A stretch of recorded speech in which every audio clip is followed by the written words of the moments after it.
Eres increíble. Todo poderoso, grande, eres increíble. Venciste las tinieblas, Cristo hecho majestad. Hoy se titula Una salvación tan grande. Una salvación tan grande. Tan grande que no la llegamos a comprender.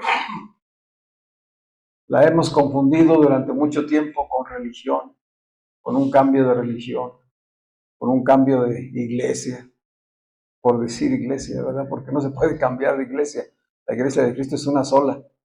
Pero como lo relacionamos con los lugares de reunión, lo relacionamos con personas con las que a veces fuimos creciendo en el Evangelio, pues no llegamos a tomar la plena conciencia de la obra redentora de Cristo, de todo lo que ha hecho por nosotros. Así que hoy vamos a profundizar en este tema.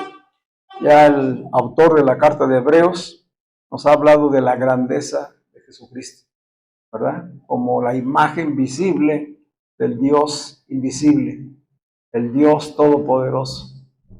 La gloria misma de Dios es Jesucristo, el Dios eterno, el Rey, el gran sumo sacerdote, nuestro libertador, nuestro salvador, el creador del cielo y la tierra, que tiene dominio sobre todas las cosas, absolutamente.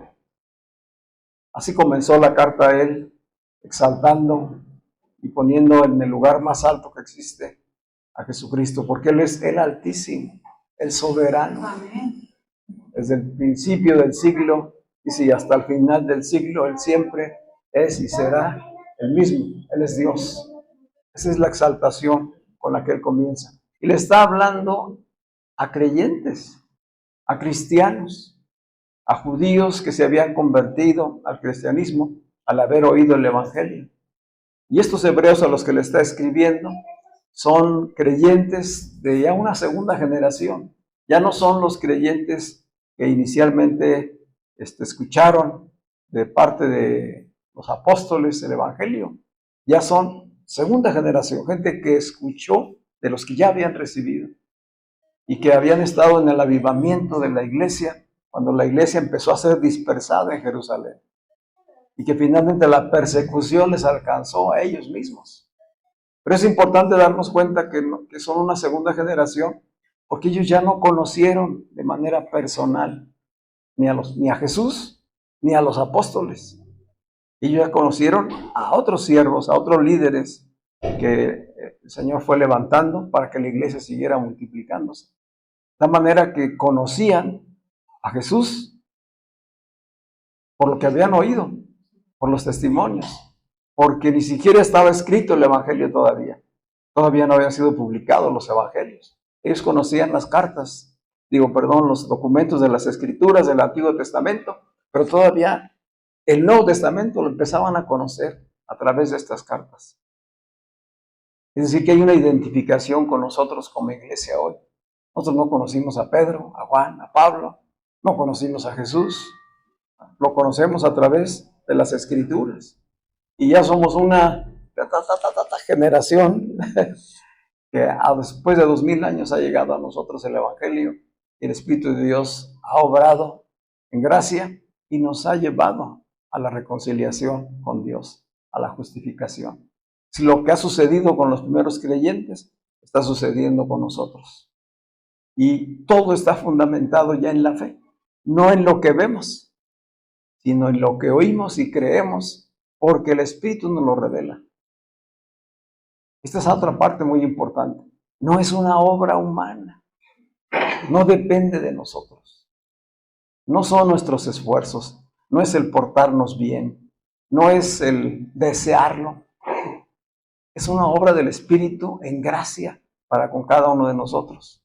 Él nos elige, Él viene a nosotros, Él derrama su gracia y su fe en nosotros, para que nosotros podamos creer en Él, para que podamos oír el Evangelio como vida y no como letra muerta, para que las obras que surjan y los frutos de nosotros sea producto del Espíritu y no de nuestra carne.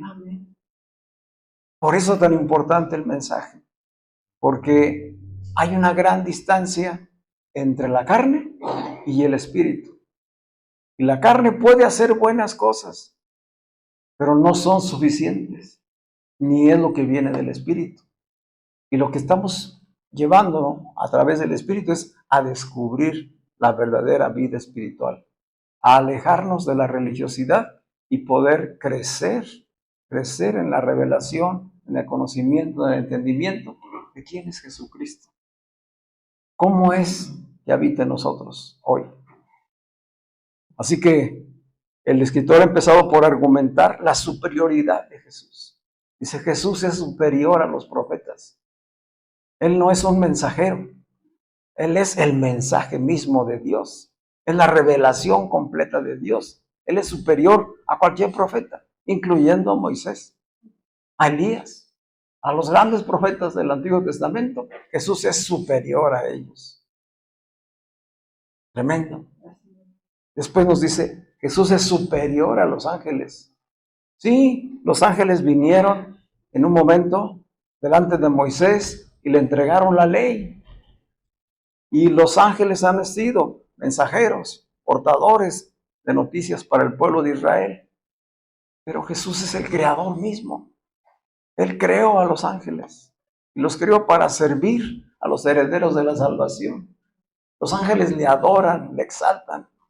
Son su creación. Él es superior a los ángeles. Y así empezó hablándonos a partir del capítulo 1, versículo 5, que fue de lo que hablé hace 8 días. Y va a llegar hasta el capítulo 2, versículo 18. Es decir, hoy continuamos en ese tema general. Jesús es superior a los ángeles. ¿Cómo aplica entonces a la iglesia de hoy? El llamado que hizo el escritor de Hebreos a estos hebreos judíos que habían creído en Cristo y que estaban dispersos en diferentes lugares, es el mismo llamado a la iglesia hoy.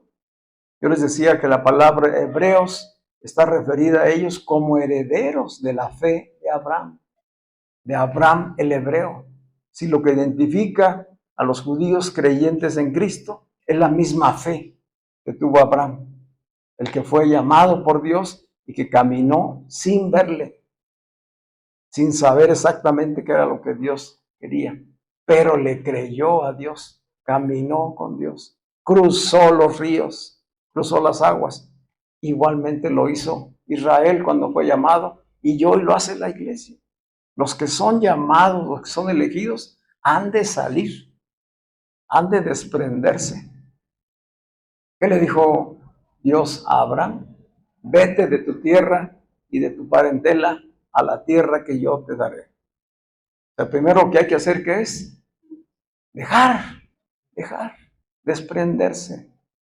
Porque estamos apegados, aferrados, naturalmente hablando. La naturaleza humana se apega, se aferra a personas, a cosas, a bienes, a circunstancias. Se queda atorado con maneras de vivir del pasado. Somos demasiado inclinados a apegarnos. Y eso nos impide caminar ligeros, viajar ligeros, alcanzar las alturas que Dios quiere que tengamos en el Espíritu. Así que por eso le dijo a Abraham, ven, a donde yo te voy a decir, pero tienes que dejarlo todo. Siempre se llevó a Lot, ¿se acuerdan? Sí. No dejó a Lot, se llevó al sobrino.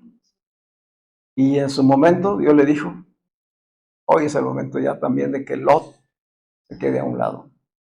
Bueno, ya no podían seguir juntos. El llamado era para él y para Sara, para todo el plan y propósito que Dios tenía para él. Entonces nosotros hoy somos como esos hebreos llamados a desprendernos, a dejar por la revelación, porque la fe ha sido puesta en nosotros para confiar en Él y saber que vamos a trascender. En eso estamos creciendo. Y como Abraham, pues no tenemos toda la revelación. Hemos venido durante años, algunos, a lo mejor otros menos, pero conociendo poco a poco, de gloria en gloria, de revelación en revelación, realmente qué es el Evangelio, a qué fuimos llamados. por qué es que somos hijos y qué nos corresponde hacer como hijos de Dios.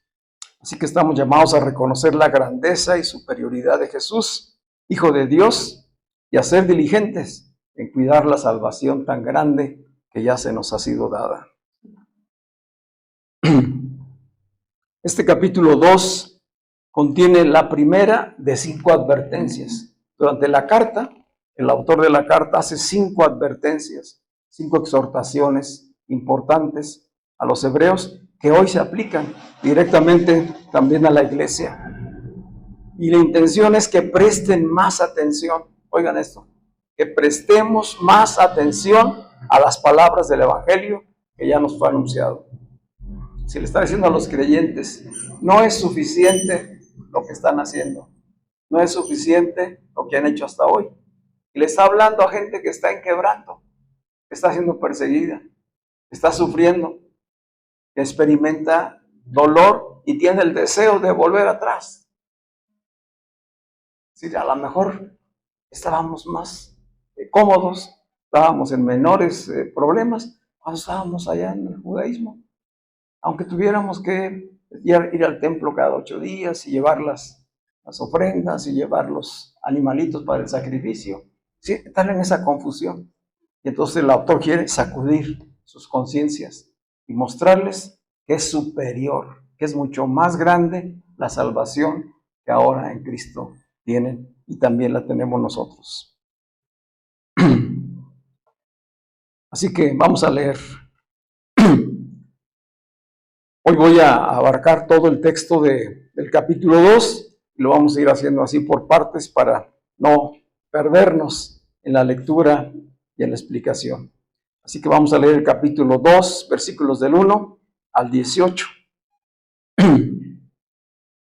La primera porción, los primeros 4 versículos, están dirigidos precisamente a la exhortación que hace el autor y a la advertencia, y que debemos hoy nosotros poner atención a lo que nos habla. Dice el escritor, versículo 1, por tanto, es necesario, cuando dice por tanto, es decir, está relacionando lo que ya habló al principio del capítulo 1 con lo que viene hablando ahora, a continuación. Es necesario que prestemos más atención a lo que hemos oído, no sea que nos extraviemos. Porque si el mensaje anunciado por medio de los ángeles fue firme y toda transgresión y desobediencia recibió su justo castigo, ¿cómo escaparemos nosotros si descuidamos una salvación tan grande? Esta salvación fue anunciada primeramente por el Señor y los que la oyeron nos la confirmaron. ¿Sí? Es lo que decía. Ellos ya escucharon por otras personas, no directamente por los primeros discípulos de Jesús. Dice, además, esta salvación tan grande, Dios la confirmó con señales y prodigios y con diversos milagros y repartimientos del Espíritu Santo según su voluntad. Sabemos que el mensaje de la predicación del Evangelio, en todos sus inicios, siempre estuvo apoyado, respaldado con señales y prodigios. Y este es un detalle importante para la iglesia de hoy, porque muchos se han quedado en esa etapa. Es decir, la idea de los creyentes es pensar que hoy tienen que suceder las mismas cosas, que tiene que haber señales, que tiene que haber emociones, que tiene que haber manifestaciones para poder confirmar que Dios está presente. Y no es así. O sea, en su tiempo, Dios, de acuerdo a la revelación, de acuerdo al propósito, fue obrando. Y sabemos que Jesús hizo muchas señales, muchos milagros, porque era importantísimo en ese tiempo despertar al pueblo judío y que del pueblo judío, de ahí pudiera surgir el mensaje a todas las naciones, que fue parte de lo que hicieron los apóstoles. Y los apóstoles igualmente cuando predicaron el Evangelio fueron respaldados por Dios con mismas señales. Los leprosos sanaban, los ciegos veían, los cojos se levantaban, incluso también resucitaron muertos ellos. Pero no son los milagros los que van a definir nuestra fe. Es nuestra fe en el hacedor de los milagros, la revelación de quién es el que causa todo esto, y cómo es y por qué lo hace. Entonces dice en esta primera advertencia que pongan atención en lo que han oído, no sea que se deslicen, no sea que se extravíen. Y de momento les está ya dando una crítica, una observación que va implícita en la exhortación. Es decir, estos judíos cristianos no estaban siendo cuidadosos de la salvación que habían recibido. No estaban siendo atentos a las palabras que les habían sido enseñadas. Estaban cayendo en dudas, estaban cayendo en confusión, estaban permitiendo que otras personas les hablaran falsas enseñanzas. Por eso es la advertencia y el exhorto. Ustedes que ya son hijos de Dios, ustedes que ya son creyentes, cristianos, pongan atención, no descuiden lo que han oído, lo que ya oyeron en la predicación del Evangelio y lo que está sucediendo el día de hoy. Y recuerden que el Espíritu Santo, dice allí al final del versículo 4, ha sido repartido conforme Dios quiere. Y Dios reparte de su Espíritu dones espirituales conforme Él le place dentro de su iglesia. Y entonces las manifestaciones van a ser con propósito. No necesariamente tiene que manifestarse en todo lugar. Es conforme a la voluntad y propósito de Dios. Así que estas pruebas por las que estaban pasando a estos hebreos, pues los había debilitado espiritualmente. Y en esta parte hay una identificación con cualquier ser humano y creyente sobre todo. Porque si nos quedamos con la idea de que venimos a Cristo para ya no tener más problemas, para ya no enfermarnos, para estar en situaciones siempre de comodidad, de felicidad, pues estamos equivocados. No hay tal cosa, ¿verdad? Es decir, siempre vamos a pasar, como estos creyentes, por situaciones difíciles, por situaciones complicadas. Y es ahí, en esas situaciones, donde tenemos que confiar totalmente en Jesucristo, en la superioridad de Él y en la grandeza de quién es Él. Recordemos las palabras de Jesús: en este mundo ustedes tendrán aflicción, pero confíen en mí. O sea, es decir, la aflicción sí va a estar ahí, pero cuando venga la aflicción, el dolor, el sufrimiento, ¿qué tienes que hacer? Confiar en Él, porque yo he vencido al mundo, yo he vencido las circunstancias. Y el vencedor hoy es un espíritu vivificante que habita en el que ha creído. Entonces, ¿dónde está el vencedor del mundo? Está en mí. Estoy llamado a confiar en Él. Está en mí. No va por un lado, no vaya adelante, no vaya atrás. Está en mí. ¿Qué me implica vivir en esa conciencia y tener la palabra siempre presente? Por eso dice el autor de Hebreos: no descuiden lo que han oído, porque esa es la clave. Si ustedes no conocieron físicamente a Jesús, si no conocieron físicamente a Pedro y a Pablo, ¿dónde está el sustento de su fe? En lo que han oído y en lo que han creído que viene de parte de Dios. Y que el Espíritu que les habita lo confirma. ¿Sí vamos bien hasta ahí? ¿Qué pasa en nuestras vidas cotidianas? A lo mejor te ha pasado ya. ¿Qué pasa cuando dejas de prestarle atención a algo? Cuando descuidas tu matrimonio, descuidas a tu pareja.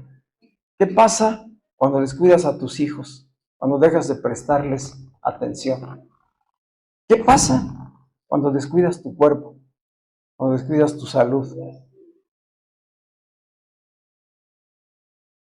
Hay consecuencias, ¿verdad? Esto es lo que está diciendo el autor aquí. Este llamado de atención es importante. Esta advertencia y esta exhortación es importante. Porque si lo descuidan, va a haber consecuencias, va a haber desastres. No que Dios los vaya a castigar por no haber oído. No, ya su gracia se derramó sobre ustedes. Pero si ustedes descuidan, dejan de caminar en la fe, incluso quieren volver atrás, va a haber consecuencias.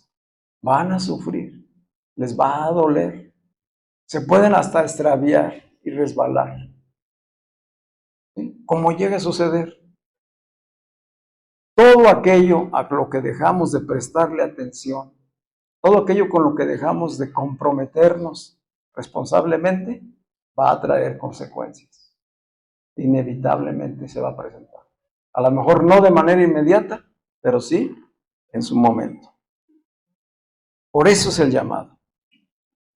Así que prestar más atención significa ser más diligentes. A lo mejor hasta hoy hemos medio respondido y medio caminado. Dice el autor de Hebreos, se requiere más. Se requiere ser más diligente, más comprometido. Se requiere ser más responsable. Algo de manera especial para que venga esa comprensión de quién te salvó, de qué significa la salvación que ya has recibido. De la medida de esa gran salvación ha de ser la reciprocidad de tu diligencia, de tu compromiso, de tu responsabilidad. Ha de haber una relación directa. La pregunta que hace aquí el autor de Hebreos dice, ¿cómo escaparemos nosotros si descuidamos una salvación tan grande? Y está haciendo una comparación entre la práctica del judaísmo, de la religión judía, de acuerdo a la ley, y lo que Cristo hizo. Dice, es muy superior la obra de salvación que Jesucristo ha hecho en nuestras vidas. Lo que ustedes han recibido por gracia es muy superior. Sí, aquello lo trajeron los ángeles, se lo entregaron a Moisés, pero era todo temporal. Todo lo que hubo en el pasado fue temporal. Por eso tenías que acudir 3 veces al año a las fiestas. Por eso lo tenías que hacer año con año. Por eso tenías que llevar sacrificios continuamente y ofrendas al templo. Por eso tenías que guardar el sábado. Porque todo era temporal. Hoy ibas al templo, presentabas tu ofrenda, tu sacrificio y salías con una conciencia más tranquila, más liberada. Pero continuabas tu vida y volvías a la misma situación. De tal manera que a lo mejor a la semana, al mes, ya tenías que estar regresando con otro animalito por las cosas que habías hecho que no agradaban a Dios. Y vivían en un constante juicio, con un constante juicio y culpa. Así vivía. Así vive el religioso. Va y calma su conciencia por un momento, asistiendo a una reunión, dando una ofrenda, ayudando a alguien, creyendo que al servir en la iglesia ya le está haciendo méritos para irse al cielo. No es así. Es mucho más que eso. Si nosotros nos conformamos a las obras, si nos conformamos a solamente tratar de cumplir, estamos viviendo en el antiguo pacto. Estamos viviendo en una salvación que no es la salvación eterna, sino algo que es solamente momentáneo, circunstancial. Y sobre todo, que no transforma. No transforma. Por eso tenían que estarlo haciendo continuamente, desde los sacerdotes hasta el último creyente judío. ¿Sí? Tanto el sacerdote como los creyentes tenían que ofrecer su sacrificio por sus pecados. Y lo tenían que hacer de manera continua. Porque no había una transformación. Eran puras cosas externas. Lo que les está diciendo es, la salvación que ustedes han recibido es superior. Es mucho más grande. Es una salvación eterna, permanente, con un solo y único sacrificio del Cordero de Dios que quitó el pecado del mundo. Ustedes han sido perdonados. La gracia de Dios los alcanzó por su gracia y les dio la fe para confiar, para creer y para caminar con Él, ¿verdad? Esta salvación tan grande, no hay palabras para poderla describir. Fueron perdonados, fueron reconciliados con Dios porque éramos enemigos de Dios. Ellos y nosotros éramos enemigos, estábamos separados por el pecado de Dios.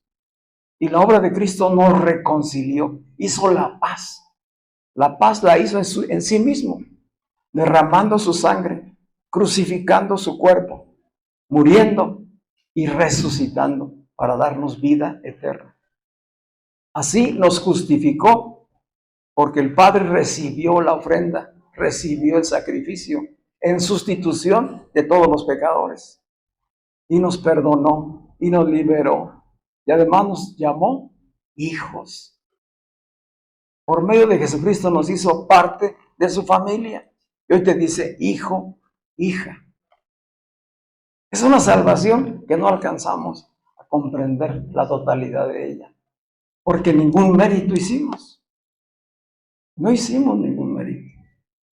Es su gracia la que nos ha alcanzado. No es para darle gloria y alabanza al Señor, reconociéndole. Esto es a lo que está llamando el autor. Y se les hace un llamado a la reflexión, como hoy a nosotros, y a la responsabilidad. Es decir, ¿cómo respondemos una vez que vamos entendiendo lo que Dios nos está hablando? Así que surgen otras preguntas hoy para nosotros. ¿Cómo estamos viviendo nuestra salvación en Cristo? ¿Qué tanto hemos entendido lo que significa ser salvos? ¿Y qué estilo de vida corresponde a quien entiende, a quien ha recibido, a quien camina en salvación? ¿Qué atención práctica le estamos dando a la enseñanza recibida? Hemos sido salvos, se nos está enseñando para entender, comprender, caminar en la revelación de esa salvación. ¿Y qué estamos haciendo con lo que hemos oído? Algunos tenemos años oyendo la palabra. ¿Y qué hemos hecho con esa palabra? Esa palabra, ¿qué ha producido en nosotros? El apóstol Pablo profundizó en esto. Dice, quienes han creído y tienen el Espíritu de Dios porque nacieron de nuevo, dan fruto. Dan fruto. ¿Cuál es ese fruto? Fruto del Espíritu, ¿verdad? Es decir, va a surgir del Espíritu mismo que nos habita frutos.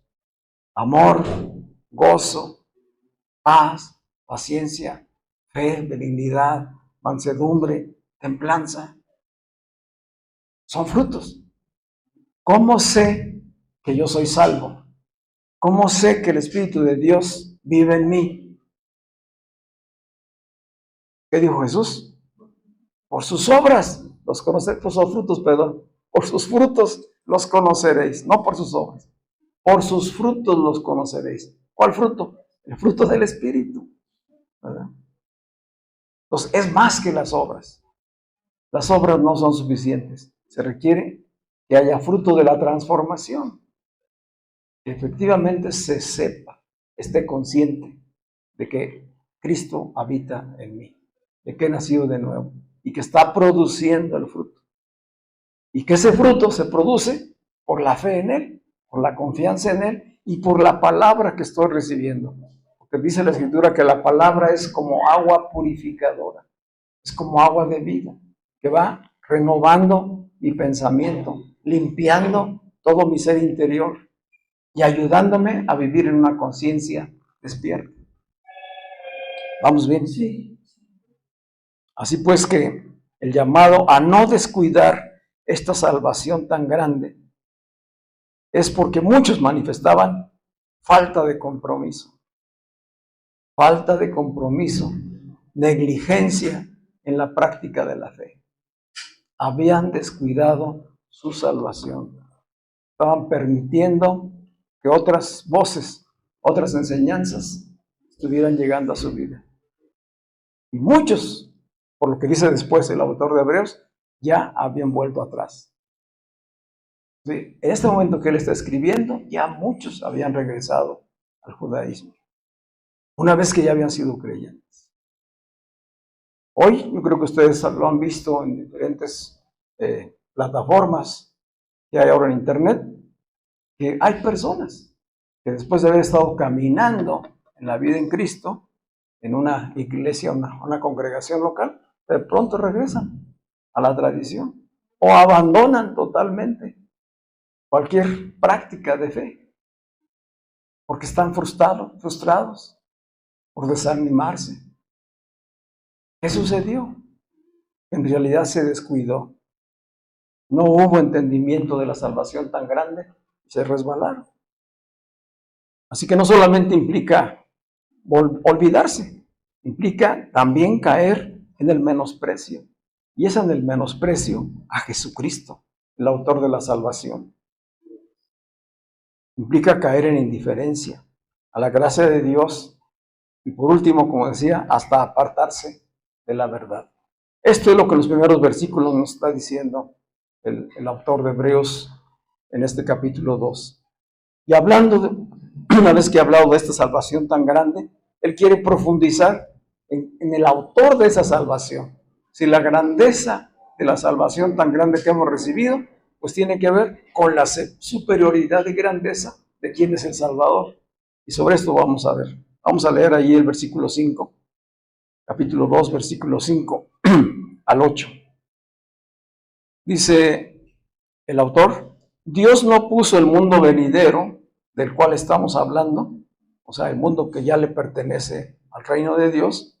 Dice, Dios no puso el mundo venidero bajo la autoridad de los ángeles, como alguien testificó en cierto lugar. Es decir, vuelve a la comparación entre Jesús y los ángeles. Dice, no se les dio a ellos la autoridad del mundo venidero, del reino de Dios.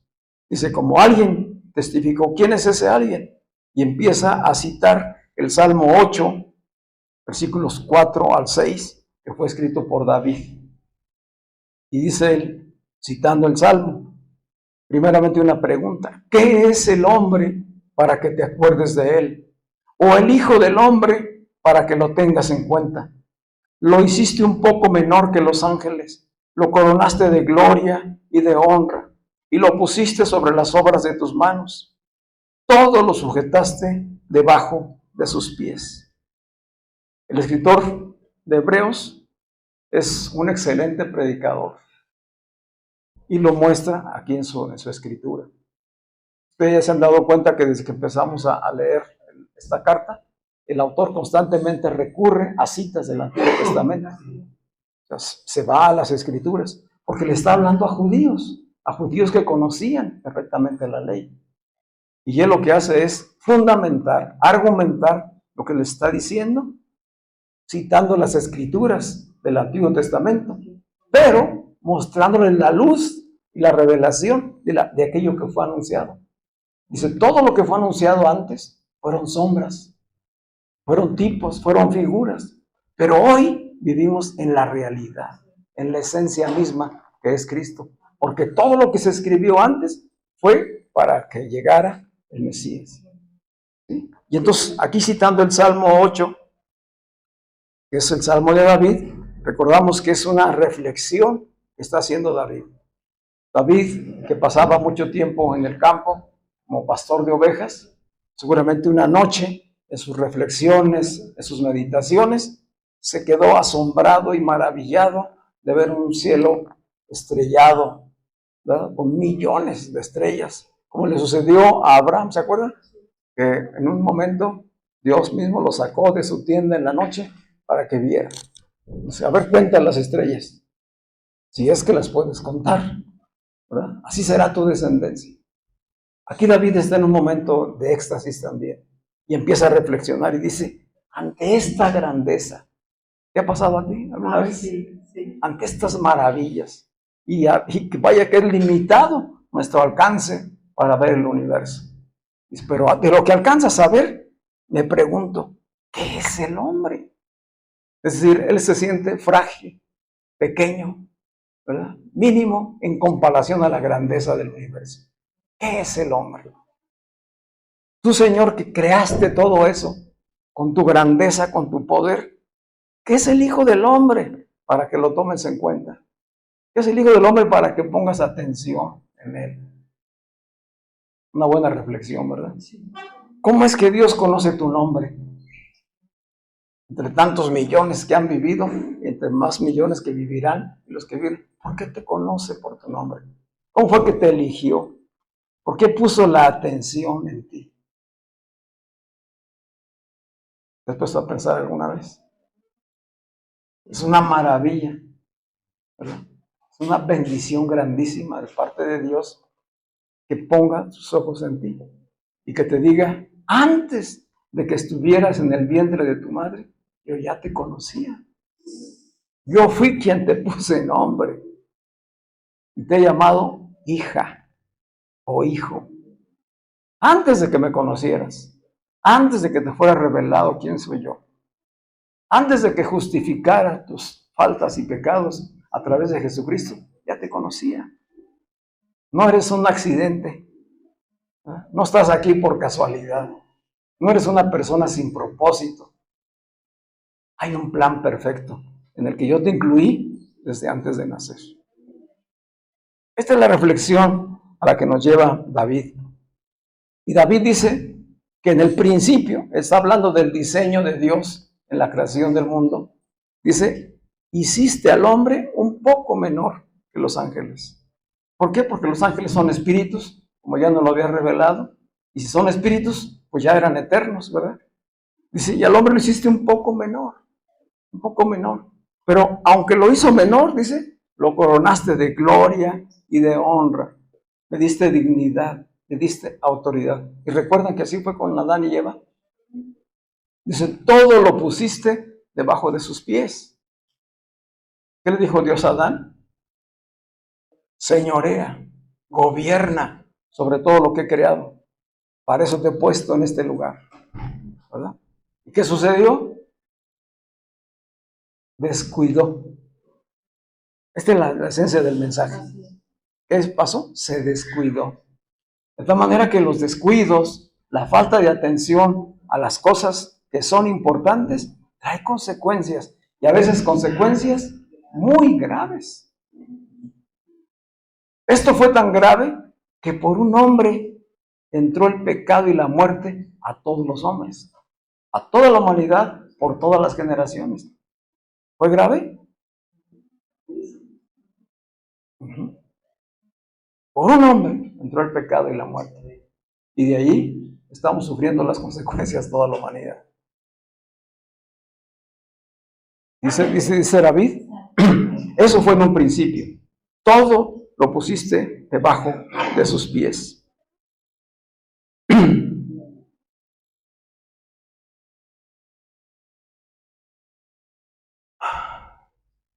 Así que es una paradoja esta reflexión de David entre la grandeza de lo que Dios es y ha creado y de un hombre tan pequeño y frágil que le dio Dios autoridad y que después falló, se resbaló, se descuidó. Pero el contexto en el que lo está diciendo aquí el escritor de Hebreos, o sea, él toma las palabras, las frases de David y las trae al momento que está escribiendo y dice, esto sucedió, ¿verdad? Y así nos vemos como hombres. Pero hay un hijo de hombre, hay un hombre que se llama Jesucristo, que se hizo hombre, un poco menor que los ángeles, como dice David, pero hoy lo vemos coronado de gloria y majestad, superior a los ángeles. ¿De qué está hablando el salmista? ¿Y de qué está hablando aquí el escritor de Hebreos? De la restauración de todas las cosas y de la autoridad y el poder que Dios le ha dado a la humanidad. Es decir, en Cristo es posible que seamos restaurados, restituidos al lugar de autoridad, porque fuimos creados para gobernar, fuimos creados para reinar. Y esto lo podemos hacer hoy en Cristo.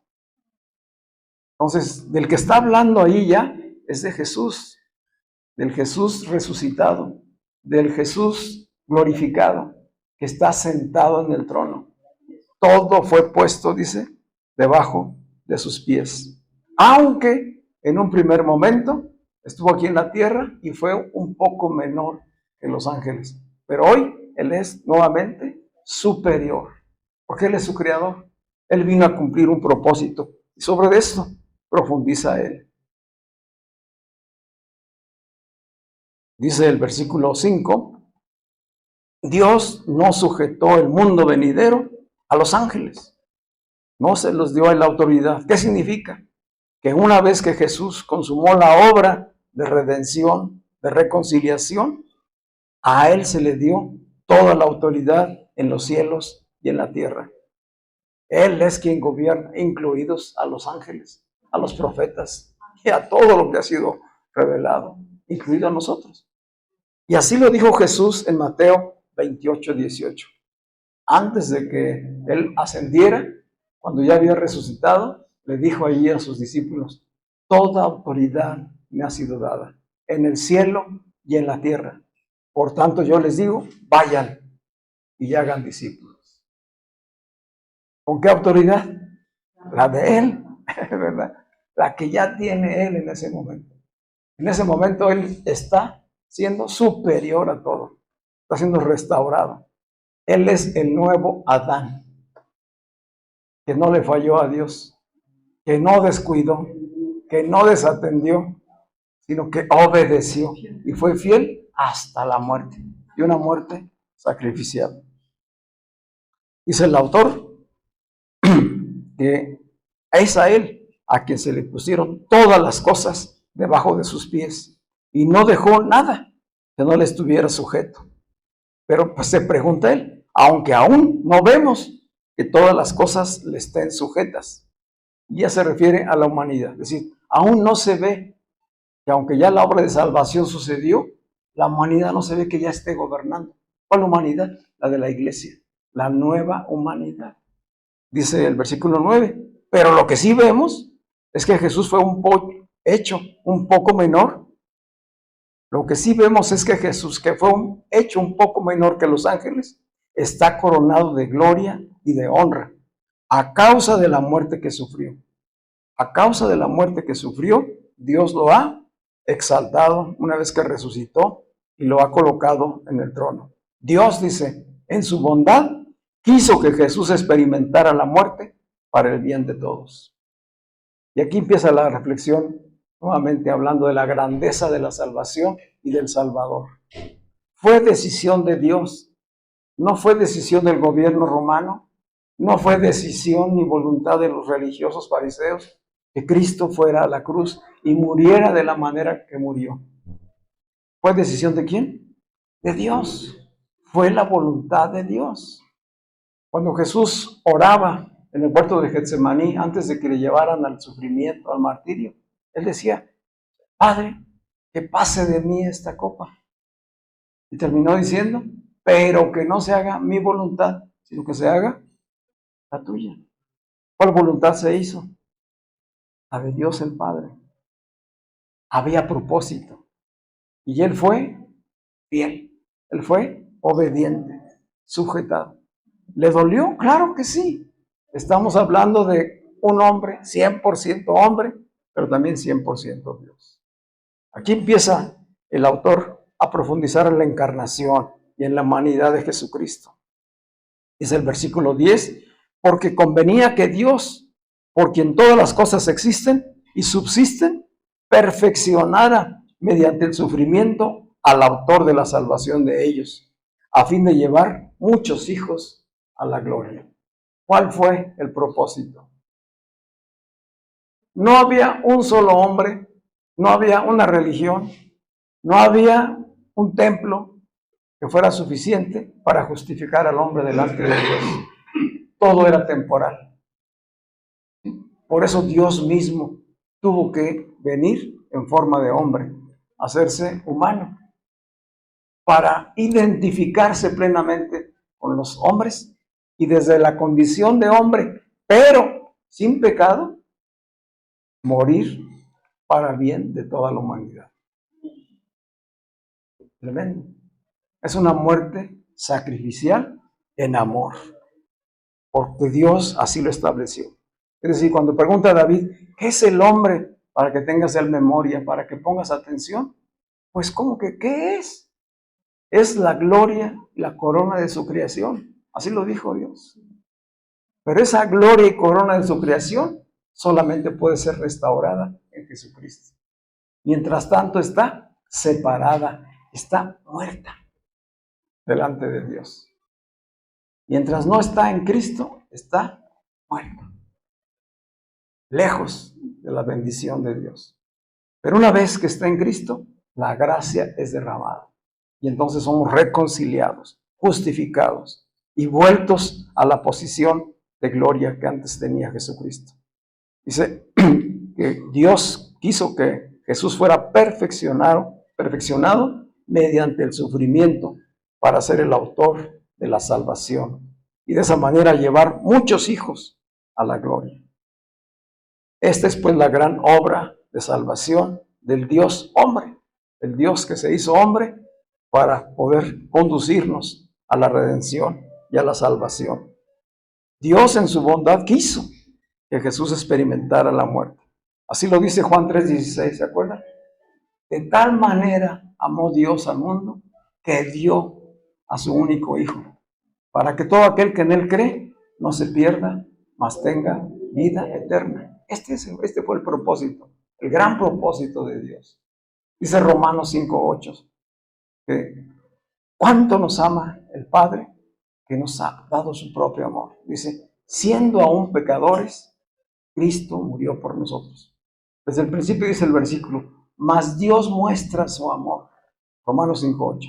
Dios muestra su amor en que siendo aún pecadores, Cristo murió por nosotros. Estas son las verdades bíblicas reveladas a nuestra vida por el Espíritu, para llegar a entender en nuestra conciencia limitada la grandeza de la salvación que hemos recibido y la superioridad del Salvador que ha hecho posible esta redención y esta reconciliación delante de Dios. Él realizó un perfecto y eterno sacrificio a nuestro favor. Amén. Amén.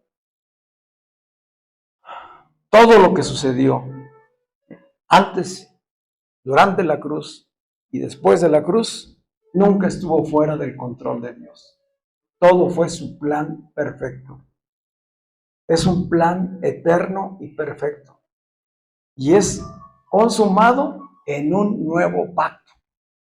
Un nuevo pacto. A través de la sangre de Jesucristo. Todo lo demás quedó atrás, como sombras, como historia, ¿sí? Fue parte del caminar. Pero hoy la realidad es Cristo. Cristo, Espíritu vivificante. Esta es la grandeza de la salvación y el autor de ella. Por eso Él sigue siendo hoy superior a los ángeles. Dice el versículo 11, porque es Jesús quien tiene el mismo origen que los santificados, Él es el que santifica. Porque el mismo origen tiene el que santifica y los que son santificados. Dice, por eso no se avergüenza de llamarlos hermanos, hermanos. No se avergüenza de llamarlos hermanos cuando dice, anunciaré tu nombre a mis hermanos y en medio de la congregación te alabaré. Está citando el Salmo 22, versículo 22, que es un salmo profético y mesiánico. También de David, anunciándolo a futuro, fue profético. Cómo Jesús iba a ser martirizado, cómo iba a sufrir, pero cómo finalmente tendría la total victoria sobre la muerte y el pecado. Y entonces nos llamaría a nosotros mis hermanos, ¿no? Porque somos hijos a través de Él. Son hermanos y hermanas en Él. Dice, y en medio de la congregación de mis hermanos, te alabaré, como lo estuvimos haciendo hoy. Él ha estado todo este tiempo con nosotros, está aquí con nosotros. Ha sido una alabanza preciosa la que le hemos presentado al Señor hoy, con palabra de Dios, con palabra revelada. Ese es alimento para nuestras almas.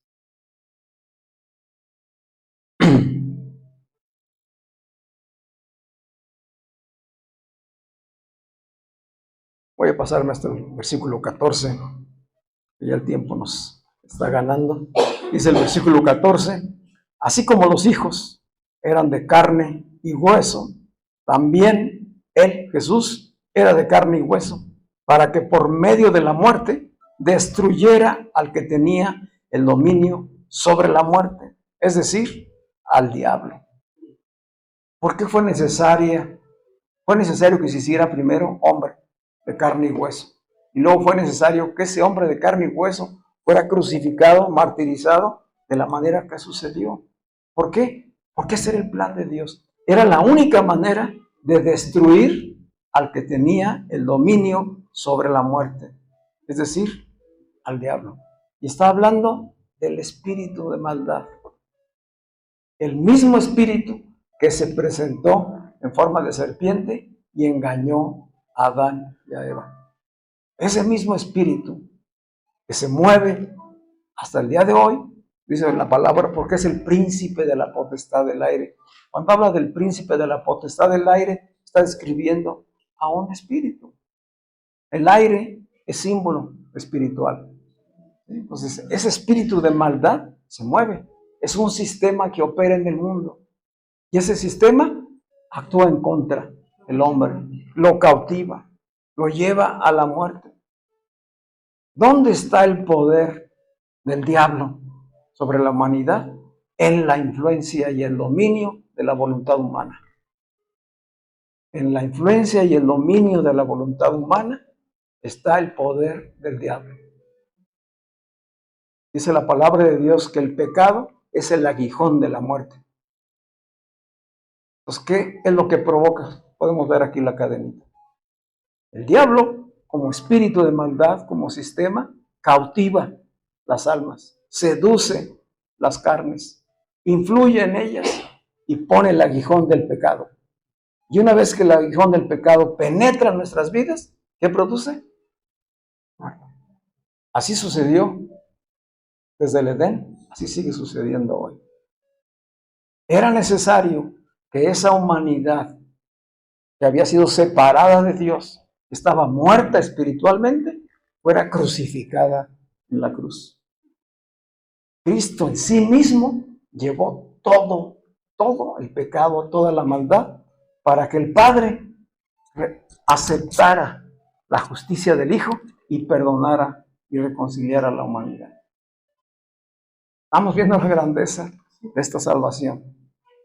No había hombre que pudiera haber hecho esto. No lo ha habido. Dice la palabra, porque no es justo ni siquiera uno. Todos han heredado el pecado, la naturaleza de Adán desde el principio. Pues ¿quién podía? Era necesario que Dios mismo se hiciera hombre para justificarnos, para que pudiéramos ser perdonados. Y era necesario que hubiera muerte, porque la paga del pecado es la muerte. Esa es la sentencia de Dios. Romanos 6:23. Así lo estableció Dios. Pues para que no pasaras tú por ese dolor y sufrimiento, o cada uno de nosotros, Él lo hizo por el bien de toda la humanidad. El justo, el puro, el que era Dios mismo, hecho hombre, pagó por ti y por mí. Y allí en la cruz se anuló el acta de los decretos que nos era contraria. Es decir, la ley que era el acusador, el pecado que dominaba al mundo, allí fue crucificado. Y a través de su resurrección venció a la muerte, que es la que nos ha tenido a la humanidad en temor. Aún tenemos el temor a la muerte, ¿verdad? Pues es algo natural. Pero hoy, con entendimiento de la revelación y la obra de Cristo, sabemos que es para trascender, que no es el fin. Es el fin para aquellos que nunca conocieron a Cristo, que nunca le reconocieron como su Salvador. Solamente tienen esta posibilidad. Pero para quienes ya le conocimos, ya nos fue revelado, el Espíritu de Dios nos lleva a vida eterna, a reunirnos totalmente con el Padre. Todo esto gracias a la encarnación de Jesús y a su obra de salvación. Dice Levítico, capítulo 17, versículo 11. Es un versículo importante que vamos a leer en próximos días. Levítico 17, versículo 11. Dice, porque la vida de la carne está en la sangre. La vida de la carne está en la sangre, dice Dios. Y yo se las he dado para que hagan expiación, es decir, purificación y pago de los pecados sobre el altar por vuestras vidas. Pues la sangre de la vida es la que hace expiación. ¿Qué es lo que hace la purificación de pecados? ¿Qué es lo que hace el pago de la deuda que teníamos con Dios? La sangre, que es la vida misma. Pero la sangre de nosotros era una sangre injusta, de maldad. Era necesario que la sangre pura del justo, el que nació sin mancha y sin pecado, se fuera derramada para limpieza de todos los pecados. Esto que Dios les reveló a Moisés era a través de animalitos. ¿Sí? No mataba al pecador. Bueno, hubo algunos que sí los mató, ¿verdad? Pero la gran mayoría, incluyendo los sacerdotes, presentaba su sacrificio. Es decir, el inocente moría por el pecador. Era degollado, ya lo hemos visto, ya lo leímos, ¿verdad? En Levítico. Era degollada el sacrificio y la sangre derramada era la que purificaba al pecador. Y con eso el sacerdote decía, has pagado tu deuda, si has pagado tu pecado, no debes nada, por ahora, ¿verdad? El mes que viene aquí te espero otra vez para seguir lo que falta, ¿verdad? Con Jesús ya no. Él hizo esta obra en su vida, en su carne. Su sangre misma nos limpió, nos purificó una sola vez y para siempre, por medio de la fe en Él. Gloria a Dios. Así se cumplió el juicio de Dios en la vida de Jesucristo y nos ha bendecido a todos nosotros.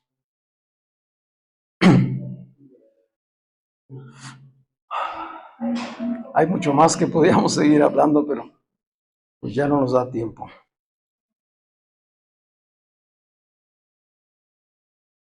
Termina diciendo el autor de Hebreos, versículo 16, ciertamente Jesús no vino para ayudar a los ángeles, sino a los descendientes de Abraham. ¿A quién vino a ayudar? A los descendientes de Abraham.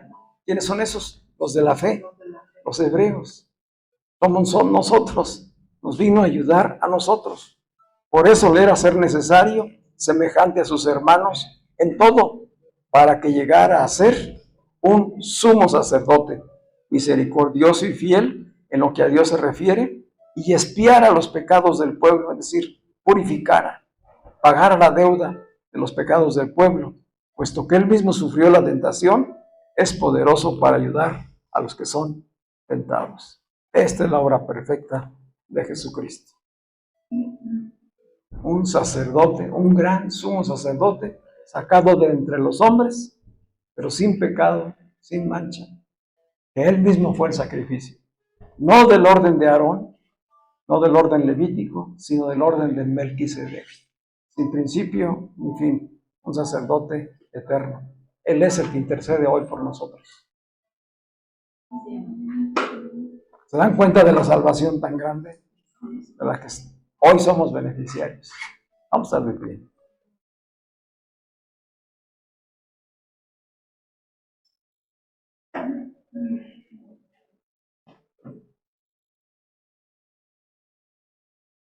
Sin la muerte sacrificial de Jesucristo, sin la sangre que Él derramó como Hijo de Dios, sin que Él fuera nuestro sustituto y mediador, el cristianismo sería solamente una religión que traería tranquilidad de conciencia por un momento, pero no resolvería la vida, no transformaría nuestras vidas. Pero gracias a Dios que Él es la verdad, Él es el camino, Él es la vida misma y nos ha conducido al Padre, justificados. Así que la pregunta es, ¿qué hacemos con una salvación tan grande? ¿Cómo respondemos ante la obra que Él ya hizo por nosotros y en la que tenemos a lo mejor tiempo caminando? ¿Qué tanto tomamos conciencia de lo que hoy es Cristo en nosotros? La palabra de hoy nos hace un llamado a la responsabilidad y al compromiso con la salvación que ya Dios nos ha dado. ¿Cómo cuidaremos un tesoro tan valioso? cómo debemos aplicarlo a nuestras vidas. Cierra tus ojos un momento. Reflexiona sobre estas preguntas.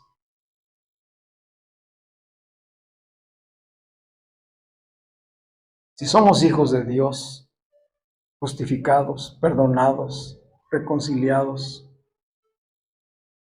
y sin embargo hoy el afán y la preocupación afligen tu vida y muchas veces te impiden estar caminando fielmente en la revelación del Evangelio, o quizá otras cosas o áreas de tu vida necesitan atención, es tiempo de recordar quién es nuestro gran Salvador, cuál es esa salvación tan grande.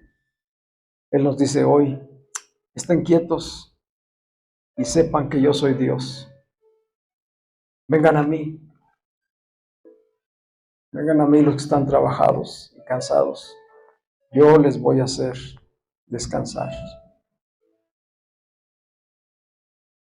Porque yo he vencido al mundo. Yo soy quien tengo las fuerzas para que tú puedas continuar. Él es quien nos da nuevas fuerzas en medio de las circunstancias. Así lo hizo a través de esta carta con los hebreos, así lo hace con su iglesia hoy. Solamente nos dice, pongan atención a lo que yo les he hablado. Sean más diligentes, sean más responsables. No descuiden la salvación tan grande a la que les he llamado.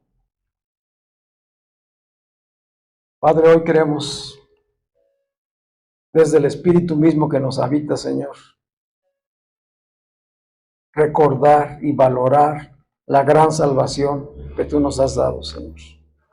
No la merecíamos, ha sido por tu gracia. Hoy tenemos presente la obra purificadora que has hecho en nuestras vidas. Hemos sido limpiados de todo pecado, Señor, por la fe en ti. Hoy somos llamados hijos de Dios. Nos llamas a cada uno hermano, hermana, porque nos has llevado juntamente contigo a la gloria, tal como fue tu propósito, Señor. Porque aunque aún estamos aquí en estos cuerpos terrenales, en espíritus estamos ya sentados en gloria contigo, Señor. Gracias te damos. Gracias, Señor. Ayúdanos a caminar cada día, Señor, en la conciencia de que tú estás en nosotros y con nosotros, y que nunca nos dejarás, que nada nos faltará. Padre, anhelamos que el fruto de tu Espíritu se manifieste en nuestras vidas. Padre, que esta revelación tan grande que tenemos de tu obra de salvación y de quién eres tú en nuestras vidas, produzca el fruto esperado, Señor. Que tomemos conciencia de ese fruto que está por brotar en cada uno de nosotros. El amor, la fe, la paciencia, la templanza, la bondad, ya están en nosotros, Señor. Que la carne mengue, Señor, para que el Espíritu sea quien te glorifique. Hoy así lo oramos, Señor, en el nombre de Jesús. Y pedimos que tu obra sea prosperada conforme a tu voluntad en cada uno de nosotros, Señor. Anhelamos el crecimiento en el Espíritu. Descansamos en ti, no en nuestras fuerzas, no en nuestras debilidades, sino la confianza puesta en tu Espíritu que permanece en cada uno de nosotros y que hoy nos reúne en tu nombre, Señor. Que somos un cuerpo en Cristo y que estamos llamados a fortalecernos unos a otros a fin de que juntos alcancemos la perfección, la madurez a la que tú nos has llamado, Señor. Por todo ello te damos muchísimas gracias y te alabamos, te bendecimos en el nombre de Jesús. Amén. Eres increíble.